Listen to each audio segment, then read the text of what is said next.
వెలిగొండ ప్రాజెక్టుకు శంకుస్థాపన జరిగి నేటికి 30 ఏళ్లు పూర్తయింది. ఈ సందర్భంగా వెలిగొండ ప్రాజెక్టుపై సీఎం చంద్రబాబు ఎక్స్ వేదికగా కీలక ప్రకటన చేశారు.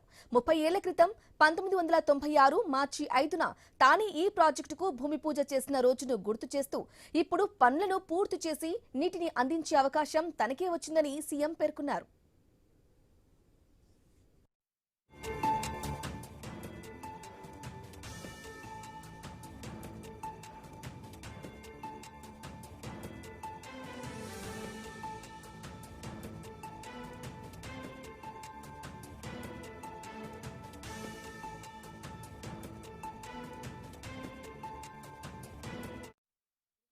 మార్చి 5 ఆ రోజు తనకు ఇంకా గుర్తుందన్నారు చంద్రబాబు.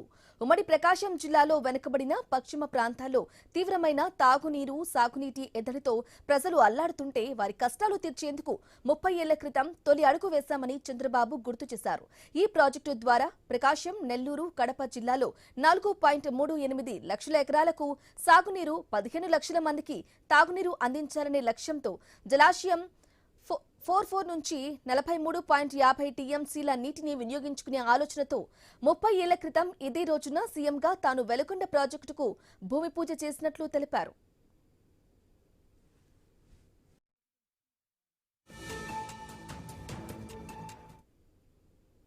ఇక అనేక కారణాలతో తర్వాత వచ్చిన ప్రభుత్వాల నిర్లక్ష్యానికి బలైన వెలిగొండ పనులను మళ్లీ 2014-19 మధ్య వేగవంతం చేశామన్నారు సీఎం.